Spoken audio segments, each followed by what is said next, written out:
Prime Minister Narendra Modi is likely to hold virtual meetings with chief ministers of states and union territories on Tuesday to review their respective COVID-19 responses. With vaccine candidates in second or third phase of clinical trials, vaccine distribution, emergency authorization are also likely to be discussed with the states. The PM will hold two separate meetings, back-to-back meetings, of which one will be with the chief ministers or representatives of the states reporting the highest number of coronavirus cases. After a recent Niti Aayog meeting, it was learned that the government is exploring the modalities of emergency authorization and usage of anti-coronavirus vaccines pending completion of phase 3 clinical trial and regular licensure.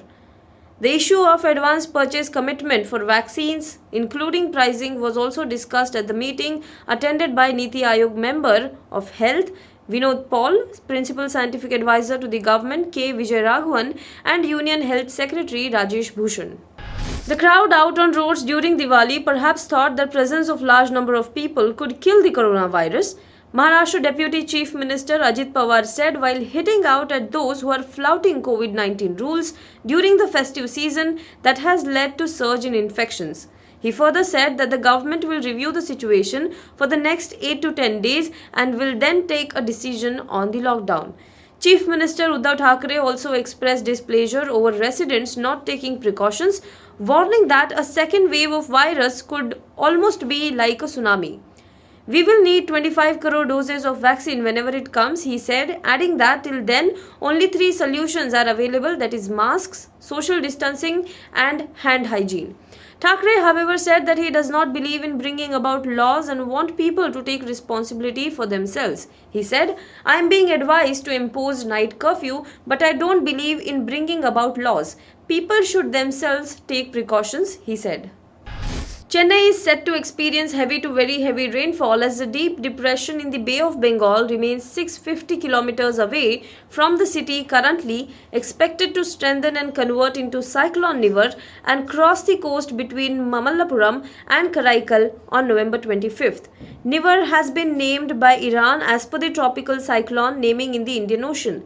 Wind speed is expected to touch 100 to 110 km per hour when from Tuesday onwards. Heavy to very heavy rainfall is forecast in all the coastal district, especially Kaveri Delta district due to the Nivar cyclone. This is what the IMD release said. Rainfall of 6 cm to 10 cm is expected. This is what a report in Times of India said.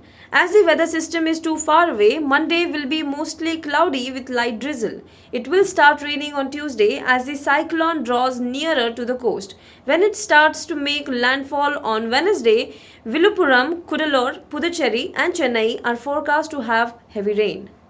Senior Congress leader Ghulam Nabi Azad on Sunday expressed concern over the party's gradual deterioration and said that a deep structural reforms are needed for a revival. While he made it clear that there is no rebellion within the Congress party, he told news agency ANI that there is an urgent need for the members of the party, from workers to top leadership, to understand their responsibilities. During the interview, Azad stressed on the need to change the way workers are functioning at the moment. He said, till the time we change our way of functioning at every level, things won't change. Leadership needs to give a program to the party workers and hold elections for the posts. One should be so much indispensable that leadership asks for you in your absence. President-elect Joe Biden will announce the first of his cabinet picks, including Secretary of the State, on Tuesday as the planning is underway for his inauguration in January 2021. Joe Biden's cabinet members will be announced on Tuesday despite President Donald Trump's refusal to concede.